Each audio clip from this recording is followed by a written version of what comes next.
Oh man, here we are. It is the third week of January? Yeah, basically. And I have like a fun way that I've approached goals for the year. Obviously, like I said, third week of January, I'm a little bit behind on this. At the same time, I am gonna start this off by just being like really honest about how the beginning of this year has been for me. I don't know. I mean, when I say this to other people, I feel like I'm not alone in this.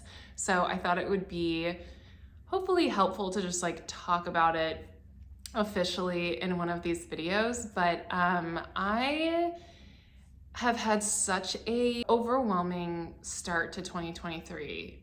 Like I said, it's only 3 weeks in, and I thought that January would be like my low-key month where I could just like take it easy and like work, but not feel sort of like at this breakneck pace that I was at for the holiday season. And like, yes, it is calmer than the holiday season because everything is for me, but I have not felt relaxed at all. I've felt just like super stressed out and behind, just like epically behind, but also feel like I'm not getting anything done. I'm basically like busy being in a state of paralysis is sort of how it feels. Like that's what I've occupied my time with, is being too overwhelmed to actually do anything real, which is not totally fair. Like part of that is just me being hard on myself because like I moved into a new space. That's really what I think has made it a lot harder the beginning of this year for me. I think it's different for everybody, but that was obviously a huge thing, and it was probably naive of me to think that I would have a low-key January knowing that I had to move all my stuff into a new space. But I don't think I realized how settled I was in the old space. To me, the old space felt really unfinished. Like there was still a lot of stuff that I wanted to do in terms of like making it look a certain way or function in a certain way. And I don't think I realized like how much I had like sort of hit a stride with manufacturing, packing orders, just all of that kind of stuff. And so now that I'm in a new space that's a very different layout, and I don't have as many cabinets as I did at the old place. I don't have as much sort of floor space where I can like shove things into a corner that don't need to be addressed. Yeah, there's just like there's a lot more work that needs to be done. Like I'm looking at it now as I record this, and there's like empty boxes that I need to break down, but we don't have a recycling set up yet. So it's just a pile of cardboard that I maybe take back to my house if I have a moment. I need to be working on more inventory, and that's the part that's stressing me out a lot. Being on social media, following other people that do what I do, and they're all just like in production mode, like making stuff, and I feel like I haven't made nearly enough inventory for like where I'm at in the year and like how close we are to spring. So that's just constantly weighing on me. And I've got like a candle making class at the beginning of February that I need to like get organized for. Like I don't want them to show up to my mess. And yeah, I've just gotten like, it's like, I don't want to sound like I'm complaining. Like I'm so grateful for everything that's going on. But I just wanted to be honest about like my mental state is just not what I thought it would be. And so I'm trying to address it in advance and like not let it spin fully out of control. Like I can feel myself going through burnout, and you can't just like push through burnout, just is gonna make it worse. So I'm trying to keep all of that in mind. And one thing that I want to approach differently are my goals. You know, I have always loved like New Year's resolutions, even if I don't keep them. I just love the process of making them. I'm like a romantic in that way, that it just like feels like, yeah, I can be a whole new person this year, even though that's pretty much never true, but I still enjoy it. And this year did not enjoy it until I saw a TikTok from someone who made a bingo card out of their goals. And that was just so it was so like delightful and lighthearted. I love when I can gamify something because I'm more likely to do it. And this felt like a fun exercise. Like it was like sort of like a mental break for me from all the other stuff I'm trying to manage. So I did that. I created one. And what I like about it is that, first of all, coming up with 25 goals, which I'm realizing now I should have given myself a free space in the middle, but it's too late. I've already made it. I don't want to take anything off. But it was really hard to come up with 25 goals. Like I have business and personal goals on there because like no way could I come up with 25 in either category. So I've mixed them all together, which is fun. And I also had to like break down some goals because, for example, like subscriber counts or follower counts, like I had to make like stepping stones to a certain number. Because if I just put the final number there, I was not going to have enough goals. And also I think it's more fun. This whole thing is going to be more fun if I can regularly check off a box. And if I set too high of a goal, then it kind of like defeats the whole purpose. I'm just going to lose interest in it right away. And I think that's a problem that I've had with goals in the past, is that like I want to push myself. Obviously, I know that that's an important part of goal setting, but I think I always maybe go a little too far. It prevents me from celebrating the process and celebrating the like smaller milestones along the way to a big goal. So this allows me to sort of do more of that, like celebrate like smaller wins. So I thought I'd walk you through the squares I put on my bingo card. I made this in Canva. It was super easy, and I like that I could like add little icons and like drawings to it. So it's just like fun. I'm gonna print it off and hang it up in my workspace because if it just lives on the computer, I'll forget about it. Some of these, like I said, are kind of outlandish. I mostly just needed to fill 25 spaces, but some of them are very real, and I'll just talk about how I came up with those. I'm going to talk about them sort of in groups. And the first box is kind of connected to a couple of other boxes. First box is an out-of-state retail client. So this feels like a really good goal to me because this is something I've wanted to do. Currently, all of my retail clients are in Wisconsin, which is great. I love Wisconsin, obviously. But I also want to push myself to start reaching out to stores out of state. There's a few locations that I am in personally on a regular basis that are out of state for like various reasons. I have family and friends in Nashville. My family's in Illinois. Obviously, Illinois is very close. I also go to Michigan once a year with my family for vacation. So there's definitely like some go-to spots where I feel like a part of the community, even though it's not, I don't live there. Like it's an obvious first choice for me, and I want to be able to have Bushyl in stores in those places. So that's an exciting goal, and I definitely think that's attainable. That's something I feel like I can do, especially if I put effort into reaching out to these people. I will have to sort of retool my pitch because I think part of the easy sell of my brand for Wisconsin and especially Milwaukee businesses is that I'm locally made. So when that characteristic is taken away because I'm in another state, I have to really hone in on what are the other things that make my product unique and worth working with, which is a very important challenge for myself. Like that's information I need to come up with anyway. So that one, there's also another box for a Chicago-based retail client. I'm very close to Chicago geographically. I lived there for 6 years before I moved to Milwaukee. And that's sort of like, I just love Chicago. I would love an excuse to drive down there and drop product off, spend time in the city again.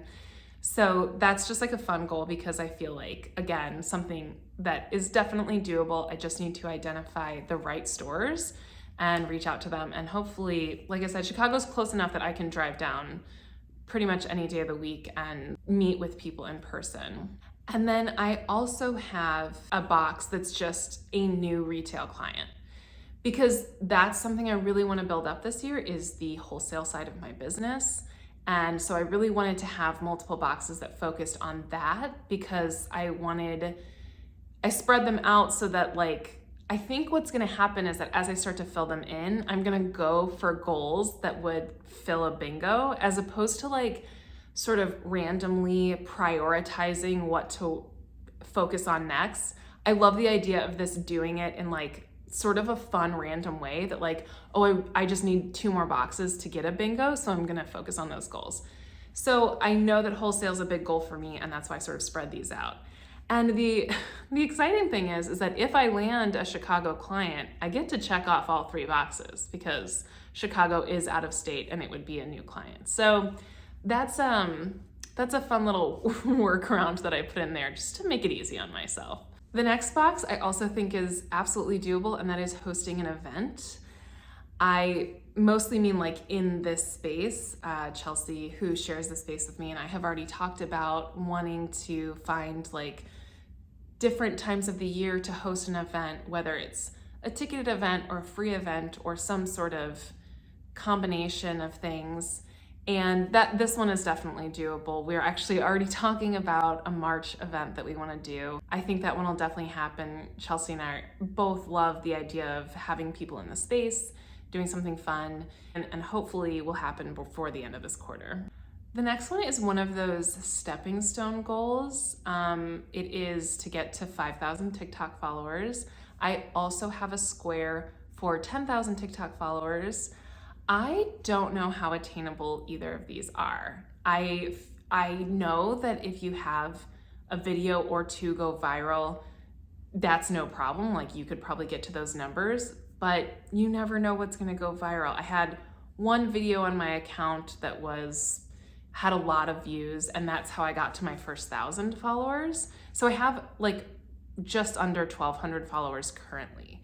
So I feel like by the end of the year, what I really want these boxes to encourage me to do is be more consistent on TikTok. What happens currently, I mean, I'm like this with everything, but like I'll get really into it and do it really well for like a week, or maybe even less than that, like 4 days in a row I'll post something, and then I don't post something for like 2 weeks.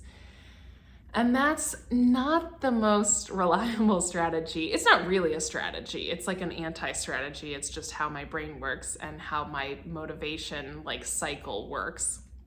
But I would like to figure out a way to be more purposeful about how I post, figuring out like what content followers want from me, because TikTok is a little bit different than Instagram. Even if you're doing Instagram Reels and it's like the same format of content, what the subject matter that people want on different platforms is very different, and you have to sort of figure out what's my niche, or what's like the topics that people care most to hear me talk about.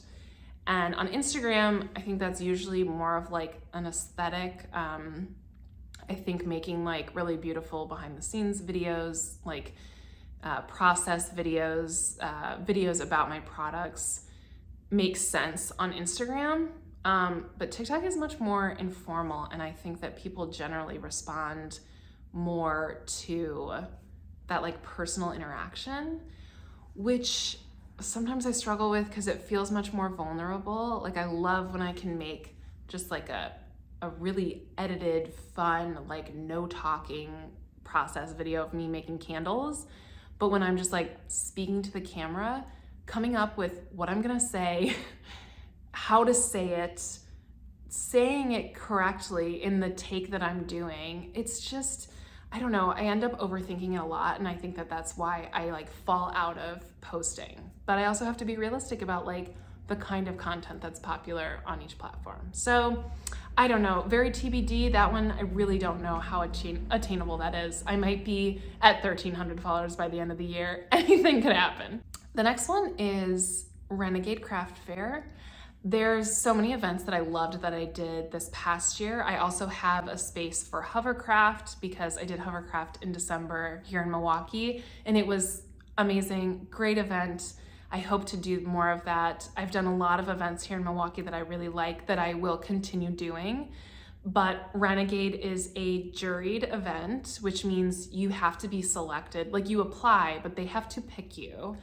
And I applied last year and I got waitlisted. And so I'm just hoping to be able to do it. They have a couple of different dates in Chicago. I don't know if I'm gonna apply for all of them or if I'm gonna focus in. One of them is the weekend of my daughter's birthday, so probably not going to do that one. But I think it would be really fun to do one, and it would be a big undertaking because packing everything up that I would need, driving to Chicago, and setting it all up for a 2-day event. Like, I have to decide, am I driving home overnight and then driving back? Am I staying with my in-laws? My sister-in-law and brother-in-law both live in Chicago. So, you know, there's all kinds of possibilities, but that's definitely a goal of mine. I would really like to do one of those events. Next one is a sales goal. It is to have a $7,500 month, which means $7,500 in revenue in a single month. In 2022, the highest I reached was $5,000. So 7,500 feels very doable. Like, I think if I have a month, like this holiday season for 2023, I think I should be able to hit that, because it's always got to be like a combination of wholesale and events and online sales. And so like usually like November is kind of the perfect storm of those things. So I feel like by November, that should definitely be doable. Maybe sooner, who knows? Maybe there's something coming that I don't even know I'll be doing for sales, and that will make me hit that month. But regardless, I think that one's definitely doable.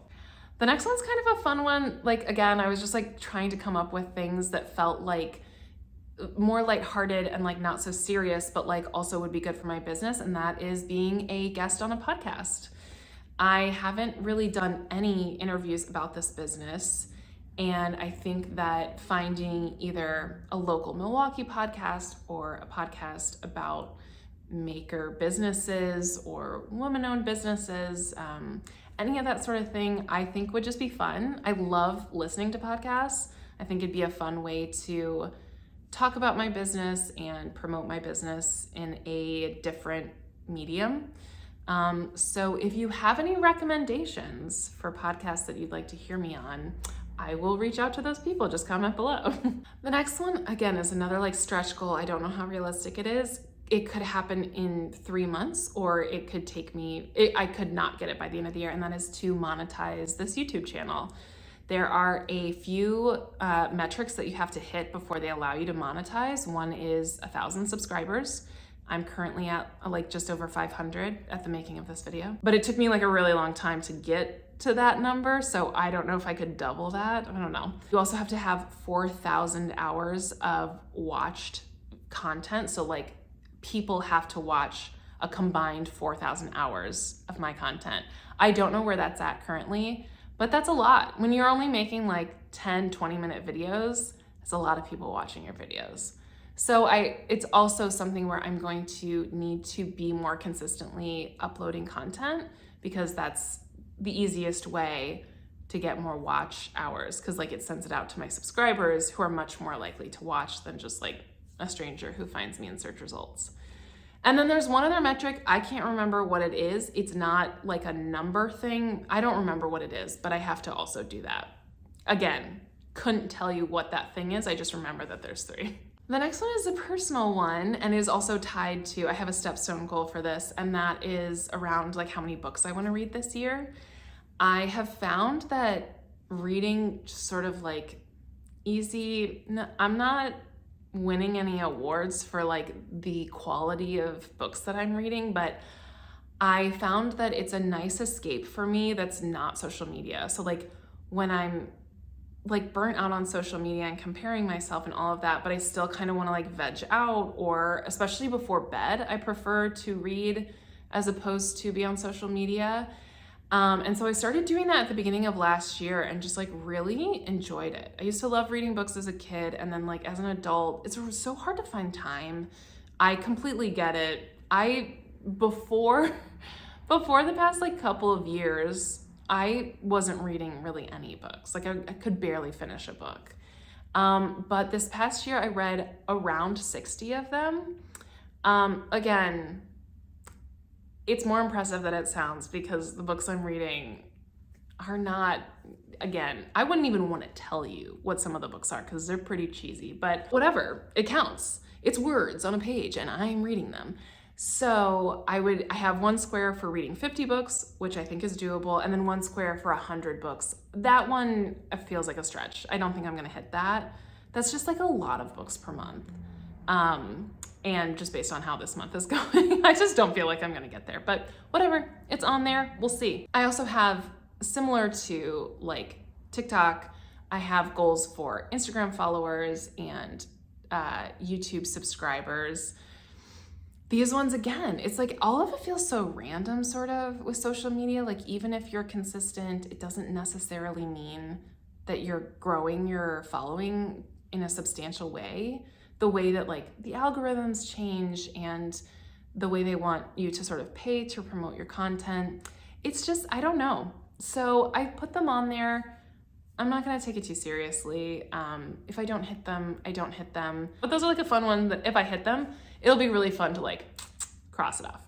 Completely personal, completely fun one are a couple of trips. Like I want to take a girls trip. I love traveling with my family, love traveling with my husband, but there's something just like really fun and special about a girls trip. And I would love to be able to do one of those this year. I did one in March of last year that was just, it was just really nice. There's just like a fun energy to it. And I would love to do it again. So that's a goal. And I love the idea of like signing myself up for a trip allows me to like cross off a box on this bingo card, like win-win, right? And then I also have a box for a solo trip. I'd like to go somewhere by myself.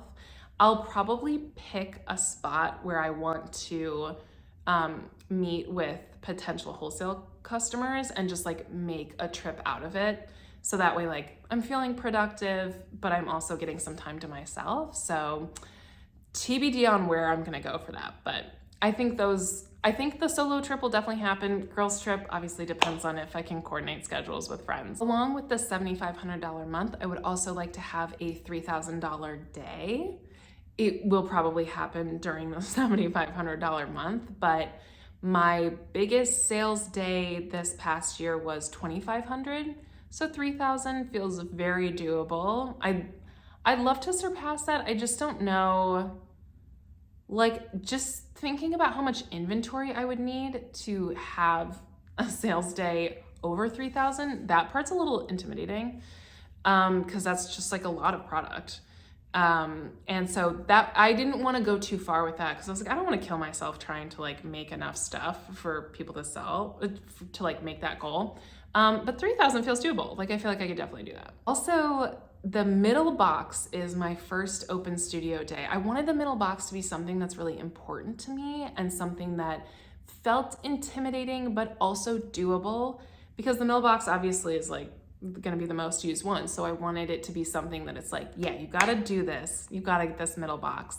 And so I chose an open studio day. So really what that means is I'm currently in the like retail portion of my new space. I want to get it set up so that people could come in here and shop as if it were a retail space.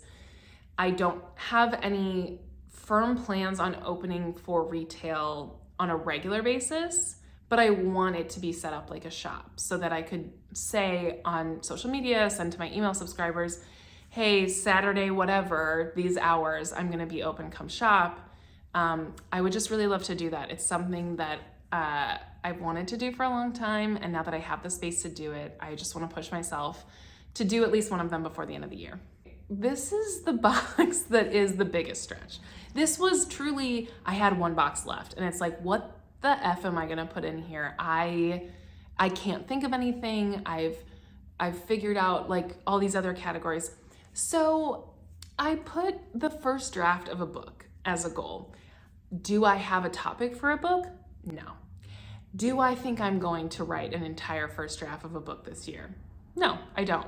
I really don't. I put it in an out of the way spot on the grid because I don't think that's getting checked off. But you know what? I needed something. It felt like a fun one that like, if I have a slow week, maybe I'll consider. and maybe I'll outline something, but again, I don't think it's happening. Another one sort of along the lines of the podcast guest is I would love to be a panelist or a speaker at an event. There's no events specifically that I have in mind for this, but again, I want to be a little bit more in front of people with my business, and currently the only way that I really do that is at events, like markets where I'm selling, but I would love to do some events centered around a topic that I can speak on and be some sort of like panelist or speaker. Okay, this next one, I apologize. I kind of don't even want to say it, but again, I needed to fill squares. This is a personal one. I have started exercising at a local gym, and it's really hard for me to get there more than twice a week. So I made a goal that I would like to go to my 100th class at this gym. This is the last time I will talk about anything health and fitness related. I just didn't want to hide it from you. It's on the board. Let's move on. Also, there's a spot for just a regular interview. Again, like if I get a podcast, I'll check off both boxes, but if in some like format, I do like a written interview for something, again, just like a way to encourage myself to find ways for promotion that are not like just me promoting to my current following. Like, how can I expose myself to new audiences, new people who wouldn't find me if it was just like my own content. And then the last one that I haven't really touched on is a new income stream. And that I put on there because I always think it's important to have a lot of different avenues for how your business is bringing in money. And currently, like having just products be the way that I make money. I have added candle making classes, so that was a new income stream from last year, and I hope to continue doing that. But again, all of these things require my time in exchange for money. I'd love to come up with an income stream that is a little bit more passive. I'm not gonna like get into the whole sort of like, I don't know, there's like a whole thing about passive income that I'm not gonna pretend is easy, or like there's so much work that goes into anything that ends up being passive. Like, it's not passive in the beginning. And I don't know if I'll have the bandwidth to like put energy towards something that would eventually be passive, but I'm just thinking like there's got to be other ways for me to like bring in funds, especially during slow months. I think after this year, I'll have 2 full years of seeing what sales are like month to month, which months are slow, where I might need to pad things. So potentially that's like these events that I'm doing with Chelsea. Maybe that will be our additional income stream. But yeah, I just wanted to make some room in the goals to brainstorm new ways to bring in income. And like I said, no idea what those might be, but I like thinking about that kind of stuff. Like, I love doing those kinds of brainstorms, and even just like pushing myself to put some thoughts on paper, even if I don't like finalize anything this year. I still think it's good to like keep it top of mind so that when an opportunity presents itself, I'm like in the right headspace to make the most out of that. So I am really excited to like start checking these off. I think whenever I hit a bingo, I'll reward myself in some way. I don't know what those rewards will be. It's too far down the road to tell. But I like the idea of just like taking a moment to like celebrate myself and my hard work, which is what will happen if I'm able to check off 5 of these. Every time I'm able to check off that 5 of these. And yeah, so I don't know, curious how the beginning of this year has been for all of you. Like, are you also feeling overwhelmed? Did you make goals? How are you feeling about them? Feel free to comment below. I'd love to hear from you. And thank you so much for watching and supporting me. If you feel so compelled as to like this video or subscribe, I would really appreciate it. But either way, I'm just glad you're here, and I will see you in the next video.